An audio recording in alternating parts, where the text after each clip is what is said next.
Welcome, and thank you for downloading this week Take Aim Outdoors, the Bow Hunters Podcast. Whitetail hunting stories, tips, and gears from across country.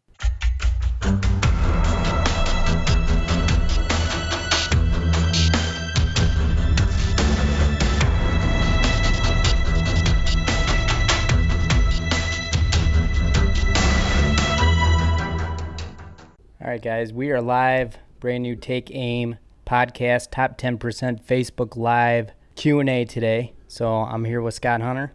What's happening, everybody? So bear with us a minute as we start the live feed for the podcast. All right, we're live, and we'll wait a couple seconds here to get some people on board with us. Are we live? We need a technician help. Technical help.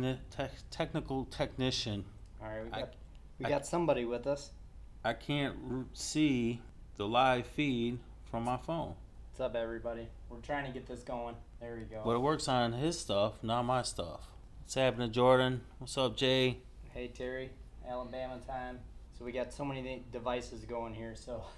You have to do the reading over there. I can't see nothing. But we want to do our winner. Hey, Paul. Brandon's got the winner from last week from Beyond the Ears. So we got the Sitka Bino harness, which is really nice. Really Super nice. cool prize. What's up, Dan?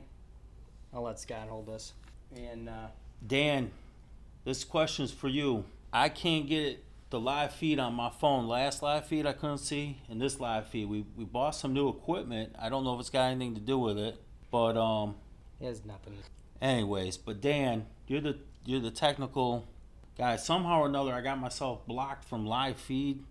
I don't understand. I don't know what I did, but I can't see the live feed that we're doing right now. So we need some help. Unbelievable. Yeah. But anyways, so yeah, better get a charger, Jay. Right? That's what Jordan says. That makes some sense. So we'll tell us our winner. So we got our winner, Jason. How do you say that? Guerrero Jr. You're the man. That's our guy. Congrats on the win. Super slick Sitka Bino harness, which is really, really nice. And thanks to Beyond the Ears for donating that for us for this week giveaway. So, Jason, as you know, just make sure you reach out, send us a PM to the inbox address, all the good stuff, and we'll get this out to you this week. We got Damon joining us, Scotty Goodwin. What's up, fellas? So it's going to be a little difficult keeping up with questions. We had TC send us some questions from Lime Creek. So, where did he send those messages from? From a text? No, he sent them. Okay, he sent a couple great questions. Check setting the top right corner. Look for the live video setting. All right, we're gonna pass that back over. We're gonna work this out. I thought I just saw Cortland Skoog join us. The Skoog man. Surprised he ain't fishing. Up, he said the top right corner on the live setting. Live setting? Or, Edit settings. Edit settings. We're going to get this figured out. But anyways, TC sent some questions on management, and we'll get into those in a second. We're looking for any other questions on management. We had the show's going real well. We like the input. Fix it later. I don't want to keep my head down for 30 minutes trying to... Watch the Hunt channel. Try to keep up with it. Congrats to the winner. Thanks, Terry. Where's TC's questions? Here you go. We're going to switch here. You got to keep up with her. All right. So TC sent a couple good questions. He said, let me get to the first one. He said, how much effect do you think a farmer and their farming activities affect pressure on deer? A farmer and farmer activity pressure on deer. Mm-hmm. It's a good one to start with. Lee Lakowski said it once where he believes deer get conditioned to certain sounds, like the sounds of a diesel tractor. How many times have you heard the old saying from a farmer, oh, that doesn't bother the deer? So some of what Lee is saying to me is very correct. I don't know about you, Scott, but to me, that's boundaries. Maybe. They're not diving in with the tractor into a bedding area. Right? So that, to me, is a little bit correct. Like, the deer are conditioned to that sort of everyday work activity. Okay.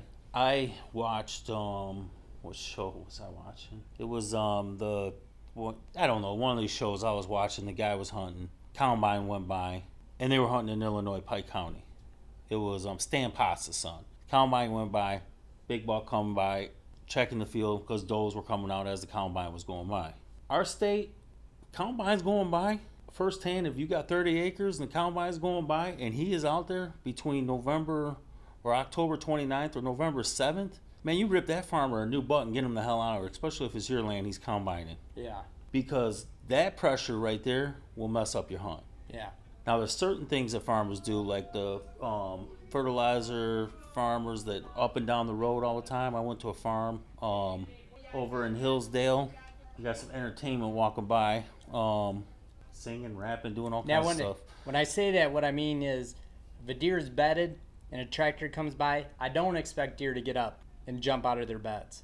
They're way safer in their beds than they are up and on their feet moving around. Right, but right? in So that's what I mean. Any kind of by that. pressure, like when they're combining and stuff like that, is different in our state. You go out to other state, they're conditioned more to go out. There's more country land, and they go out there and they'll feed right after. But when you're in it, when you do conditioned deer, and that's one of the things that we teach, we could condition deer by activity. It's a daily activity on your farm that they feel safe. And like you said, if you don't jump them out of the bed, Yeah. they're going to continue to stay safe. Right. And they get used to that activity. It's a long haul activity, and the farmers do that in certain things. So you got to be real careful to understand that certain things they do on a daily activity is not going to disturb the deer. Right. Most part, when they're combining, I'll tell you a perfect example. I knew the buck came in, 150-inch class buck. I knew he was there. He was bedded. I actually got in the stand and saw him bedded with a doe. Here comes the farmer. Man, he wasn't 2 rows picked in on the beans. Poof, they were gone. I was disappointed, and that was a long ways away that he came in. Just the presence, but that was not the everyday conditioning of a farmer. Yeah. Time of the season makes a huge difference. Actually, Damon just wrote that, but I was going to kind of get into that. Obviously, to me, everything changes in that deer's behavior once the velvet comes off. And if you're sitting in a bean field or a food plot, a kill plot, and somebody's coming in to pass your kill plot to get to some beans on the other side, you're spooking every deer out of there. Mm-hmm. That is no doubt. It's intrusion. But in the same token, I do think there's a little leeway in going and check a camera and riding around in a diesel tractor. That's what I'm getting at. Absolutely. If you're staying on the field edges and doing some of those activities, you're getting away with that without intruding. I agree with you 100%. On the deer. 100%, but you got to be careful. What's this word I said on this question when I first told you about them? Pressure. No, what was the word I said this question was? Intrusion or what did I say? Yeah, well, this is live because I forget words. I took a nap and I woke up late, so I'm all messed up. But it could go anyway on that. But if you're setting up a piece of property, again, and a farmer is going up and down the road, up and down the road, up and down the road for a certain activity, man, use that road as a drop-off to drop in. Yeah, exactly. Because they're used to that guy, Yeah. up and down that road. Use that activity as your guy get into all that noise, clanking sounds from trailers. Absolutely. Yeah. Yep. And But Elliot Hubbard said he agreed with me, so thanks, Elliot. But Elliot has graced us with his presence. Elliot's here. Oh, I didn't know. He's because here. I can't see the live feed. He's been here. We're all messed up. The other question was, how do you approach a property that has very little summer pictures of target bucks but plenty of does? What are you thinking? I'm thinking I accidentally hit the camera zoom. There Yeah, we go. You mess everybody up when you do that. I know. We got nice ankles though, apparently, because that's where the camera likes to go. But anyways, read that one more time. How do you approach a property that has very little summer pictures of target bucks but plenty of does? Well, if you buy into what Scott preaches all the time, that's a great thing. It's a good problem to have. It's the right problem. Right. I even saw the on that very thing. I just saw Q&amp guy in Illinois talking about Dan Perez. Never says he don't shoot does, but he don't shoot does because I hunted right next to him. He will not shoot a doe. Had a property right next to him, and they don't harvest does. Not until well after the rut. But What's up, Derek? doe families attract bucks. If you got does, eventually you're going to attract bucks. So if you set up your piece of property to have does, you're going to have bucks. And for us targeting a buck, that could be a little bit of a problem if you're not getting anything. It could be. Me and Scott just talked about this, especially with running mineral, having clients that are on, our mineral. But this time of year, especially, the does have fawns, and it's ultra competitive with getting that nutrition. The fawns are first priority. Mm-hmm. So lots of times those bucks, especially this time of year, they really don't want that competitiveness. They're growing soft antler bone on their head, and they really don't want to be around that at the moment. They're not far away. It's just that they're not going to go in there with 2 or 3 sets of does and 2 or 3 sets of fawns. Right. That's a big thing. But obviously, like what Scott preaches all the time, if you got that many does on your property, man, come rut. You better be close to those bedding areas. Mm-hmm. Absolutely. So I think that's a good problem. It's a good problem. And that the next question kind of leads into the same answer. Do you feel the corn plays an effect into having summer picks and will change as the hunting season progresses? Did you hear that, or are you reading Scotty's stuff I'm reading Scotty. Good one. What's up, buddy? All right. So do you feel the corn effect into not having summer picks and will have to change as the hunting season progresses? Me personally, deer are in the corn. A lot of deer in the corn. So, Yeah, I guess that's the answer. Here, guys, corn is king. You got corn, and Elliot, I know you like the sorghum and the big screens. I like corn. Right now, it's a safe haven for deer to go into to get away from the bugs, to feel a little bit more relaxed during the summer. Other thing is, if you trust your mineral, I trust my mineral. My mineral will pull them out of the corn. Right now, I'm starting to get my big buck pictures. It goes right back to what Damon said about the does are ultra competitive. They've cooled down because they're hitting some pockets of the corn and staying in there, and they're taking their fawns in the corn. You'll see a fawn coming darting in and out of the corn into them clover fields or little secret spots that I have setting up. And the does are laying right in there. Now the bucks are starting to hit the mineral pits. Everybody says don't use, minerals kind of a bad thing to put out now. No, it's a great thing to have out. Yeah. Because now I'm starting to inventory in my wood lots of big bucks. Right. We're seeing it in Kentucky, seeing it here, seeing it in Missouri. Everywhere we got cameras out, we're starting to see the big boys hitting the mineral. They will come out of the corn for the right mineral, but they will bed in the corn because there's, the pesticide out there. The bugs are limited. It's shady. The ground is cooler. Just naturally, and again, I think it has something to do with the does and the fawns and just that kind of cycle right there with newborns and growing antlers.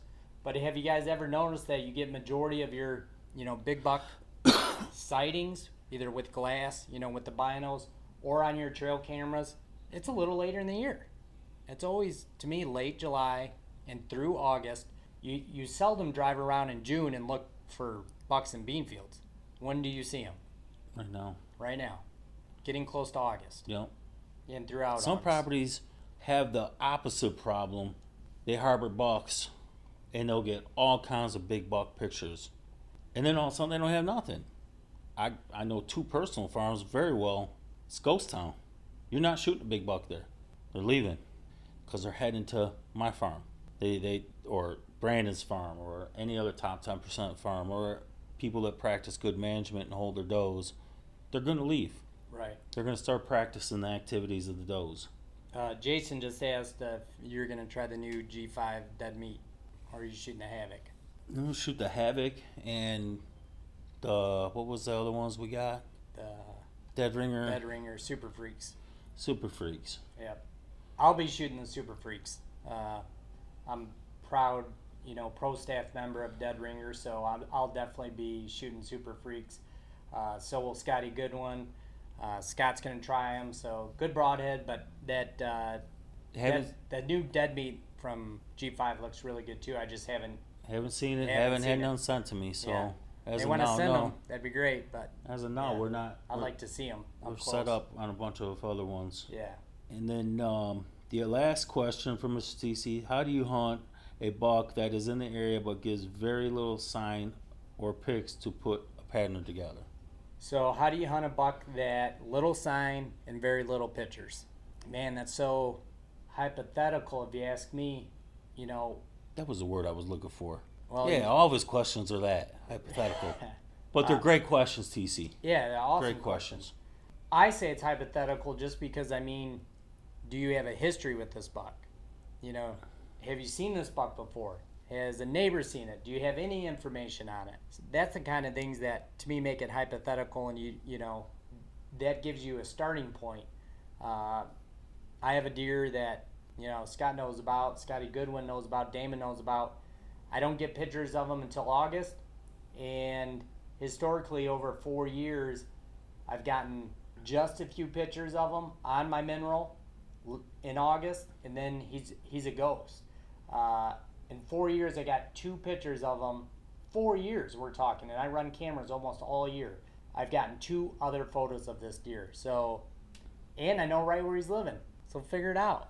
I mean, you know, it's just sometimes it's just a circumstance of a very smart older deer that, you know, avoids field edges, especially here in Michigan, avoids fields, and what it's taught me is every deer has personality, and this guy's home range has shrunk, and I have to get very close to him and almost jeopardize bumping him to get a photo of them. So, you know, it's right. It's a different scenario, all kinds of different scenarios. Yeah, hundreds of them. On the most part, we practice drawing the property to knowing where the does are bedding, does are living, does are feeding, and we hunt we hunt the does.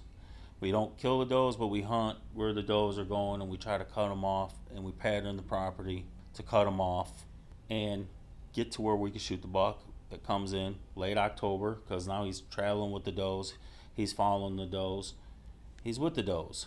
Our program, the way we set up, there ain't no such thing as a lockdown. We'll see them. We even went off and went and got them right during lockdown. Yeah. It falls back to the game plan that you set up for your property, believe in it, understand it, and understand to manage, hunt, harvest. Yeah. You got to kill some deer, and if your top 10% buck shot, hold on, if you shoot your top 10% buck, guess what? There's a new top 10% buck. Yeah. That's the great thing about what we're setting up. Right. It's practice. It is. And if you haven't caught on to Scott's little, which he said all the time, he's pointed out this buck bed, that buck bed, you don't want to hear it. It's a deer bed. And if you're close to those does, that means that those beds are safe. And that means eventually on the right wind and the right day and getting close to that rut, guess who's going to be there? And deer beds, as Scott says, not a buck bed, right? They're deer beds. They're deer beds. There's no such thing as a doe bed, buck bed. Deer living deer beds. King size, poly, Peter, whatever.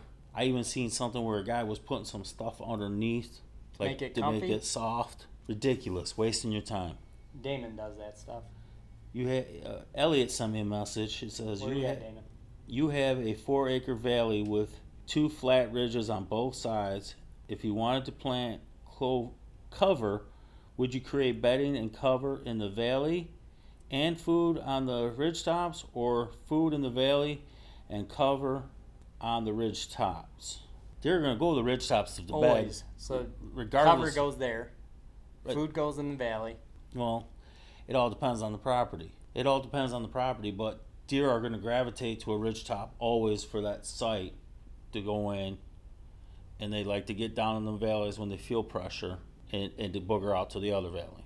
Very tough to hunt. That's another thing that we teach about valleys, ridge tops, is we're going right in and checking the thermals all year round. Yeah. Because the thermals are going to change in those ridge tops. Even if you got northwest wind, your thermal, when the temperature changes 10 degrees in the morning from morning to afternoon, I don't care. The gig is up. In some areas, the thermals are absolutely perfect, so I'm putting food up in that area no matter what the wind is, and we have that in Ohio. We just don't get monster bucks there, but it's a perfect spot no matter what the wind is. Jordan Prevost says, I was just going to ask that, Elliot. So, good question from Elliot. Yeah, we're having a hard time keeping up with questions. I don't know if you can see them over there. I'm seeing them, but I'm trying to... We're going to fix this thing with my phone.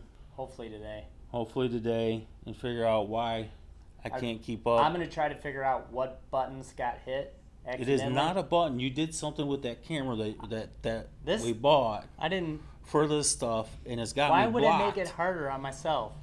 I don't know, like a joke or something. But anyways, the show is going well. We're gonna be new episode was out last night. Last night we got another new episode coming out next week, and I think we're gonna end up with 13 original episodes. Corey Merriman has just been knocking it out. If you could just see the raw footage of some of the stuff I'm sending to him, and then the way it comes out, it's just unbelievable. It's awesome. So I want to thank Corey, our editor, and Dan. Yes, it's not working on Scott's phone. When Scott goes to the top 10% Facebook page to watch the live feed, as you know, he's one of the administrators or editors, whatever you want to call it, of the page. The admin. Admin. There we go. He can't see the page. He can see the page. He can't see the live feed. So no live feed. It's unbelievable. So he can't read the comments, which means I'm trying to do it while I'm trying to. And he's got a bad eye. He's only got one eye. It's a damn good eye though. Yeah, so that's why he switched from shooting left-handed to right-handed. Scott, are you logged in on your personal account? Always, yeah. Yeah, because you wouldn't see. Right. Yeah. Dan will figure this out though. I know he will. Dan said in view top 10's page, but I must have missed Dan's first comment. So, but anyways, Clayton says I couldn't see the live feed until I got on the app, which is weird. Huh. What app? He's just meaning the app on the... Clayton, you mean the Facebook app on your phone, I'm assuming? Use your account and look at the top 10 page. All right, we're getting boring here. Well, we'll figure that out. And Corey has been doing a great job. But me, Corey, and Ricky, and Corey's wife will be at Ben's, representing Black Widow. Ben's Outdoors. Ben's Outdoor up in Marlette, Michigan. Saturday, 9 to 4. Big sale, big event. Come get some Black Widow deer lure. Check it out. Come see us. Come ask Scott questions. Buy some mineral, and I don't know. I don't know if they can buy mineral there. We haven't. It's not in that store. So, but it will be in my truck. If you guys need some mineral, come see me. I'll sell you some mineral. I'll hook you up. Out the back, but pretty cool. Jay's gonna probably be up that way. Yep. His phone probably died, but I'm pretty sure Jay will be there. Rumor has it. Yeah, rumor has it. So. We're going to be at Ben's all day Saturday on the 5th. Yep, so if you're anywhere near I guess up in the Thumb area. Marlette, near Emily City. You guys stop in and see Scott and the rest of the top 10 gang and hang out. Elliot says, what is your favorite late season tactic for pressure deer? Late season? You want me to go first? I got something sarcastic for Michigan, but late season's hard, man. To be honest, I would really hope you have a food plot or a kill plot, I would say, and hunt evenings. I would avoid as much as I can the mornings, unless it's a morning that there isn't frost on the ground, there isn't ice on the ground. If it's not nice and quiet, I'm not hunting in the morning. But a field edge over a plot would be my advice. That's it. Late season food source. Late season food on an unpressured property. Yeah, deer. Yeah, I mean the basics haven't escaped just because it's December. Deer are slaves to their stomach. If it gets cold. Yeah, if it gets cold enough, yeah, for sure. It could work. Yeah, if it don't get cold, your tactics are pretty much shot. Yeah, or the same. You're hunting post rut, which is hard. So. And for what we do, Elliot, we have properties that we don't hunt very much. We literally get in, get out, take the pressure off, and it all falls back to pressure. If the deer aren't pressured, even if the conditions aren't perfect, like Brandon said, we won't hunt the mornings either. Sleep in. Not too often we'll go out on a December morning. Maybe if I'm out of state and I only got, I want to hunt as much as I possibly can. That's a different story, but hunting a piece of property we get to hunt all the time. That would be my advice. Keeping your properties fresh, keeping them so that it's literally low pressure, and then you can hunt longer in the season. Especially in this state when you're talking 33 plus some odd days of gun season. Mm-hmm. You got to keep that pressure low. And I mean, I'm like the first one to say that I would always be Mr. Iron Man and run around and hunt every spare minute. And last year was a huge difference. I shut it down completely and hunted the right days, the right times, the right winds. If it didn't benefit me and my progress as a hunter, I didn't hunt, plain and simple. And I shot a great deer because of that in late December with the bow. So Yeah, that thing looked like a 180-inch giant next to you. it's nice. Nice Michigan buck. It's the way you take the pictures. I make a 170-inch deer look like a 110. When you take a 150-inch deer and make it look like a 180, it's unfair. I'm sloppy with my pictures and rushing and all that. We'll get better at that though. This year, Yeah. we're gonna make Scott look like he shoots 190s. Well, I'd like to shoot a 190 in Missouri. Exactly. That's what I'm referring to. In Michigan, we got great deer. We got some great deer on camera. Kyle's got some great deer on his new lease. Thank you, Dan, for volunteering to help Scott out before the next show. Awesome. That would be awesome. We'll figure it out. So the next show next week, you're gonna be. I'll be traveling actually, so I won't be here. Yeah, Yeah. He's headed to the Nationals with his son, which is a big deal swimming. Yep. I'll be in Wisconsin. Mm-hmm. Yep. So any of our Wisconsin people out there, Maddox is gonna be yep, jamming. we'll be near Kenosha. Kenosha. I don't know where you're going, but We'll be just above the Illinois state line in Pleasant Prairie. But I believe the next biggest town is Kenosha. So kind of a big deal for us. His first year swimming, and first year's competitive swim, and he's made it to what's called zones. So he's going to swim against. Thanks, Damon. He's a beast. He's going to swim against everybody in the Midwest. So swimming, Awesome. because of the popularity of the last Olympics, has really exploded, and now they've had to divide this stuff up. So there's awesome. just too many swimmers. Let's give so Maddox some props and yeah, that's awesome. wish him luck. And Heck yeah. me and Ricky will pick up Thursday night. I don't know if we'll use that thing. We might, Well, if I you can can. figure it I'll out. I'll show you how. Ricky can fill in for me. So, and then join us Saturday.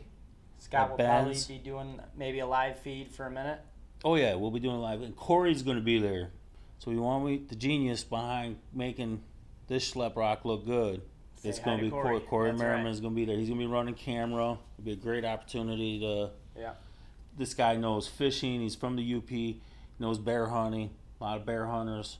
This guy is just an amazing guy, and we're proud to have him on our team. Going into next season, I'm excited for our team. Jay Flint's working hard. You got a big season ahead. Kyle's out there doing things. Me and Ricky got some cool hunts planned for me and her. Some good hunts coming up. So Elliot says, when are you going to be in Marlette? This Saturday. this Saturday. Yeah. Be there this Not Saturday. this Saturday. Not this No, Saturday. I'm sorry. Gosh. Next Saturday, August 5th. August 5th. I'm going to be in Emily City. Elliot, we're going to be in Emily City on Friday, though. The night before. Night before. So hit me up. We're going to be there. Dan says he's shooting a monster. Dan's shooting a monster. Yeah. Get after it, Dan. But, So that's we're- it. But thanks. And I'll see you guys in 2 weeks. So I'll see everybody next week when we get to bring Ricky out. And Ricky's going to save the day and yeah. And we'll have make me this- look good on Thursday since I won't have this ugly mug next to me. we'll have Scott's phone fixed too. So Maybe. no panicking. So, all right, look out for next week, and we'll see you guys later. All right, guys. So that's it for this week. Thanks for joining us on the Top 10% Take Aim Facebook Q&A, and make sure you check us out, Outdoor Podcast channel, like always. Visit the following Facebook pages. We have a Manage Hunt Harvest page for the mineral. We have the Top 10% page for the land management TV show, and obviously the Take Aim Facebook page as well. So we'll see you guys next week.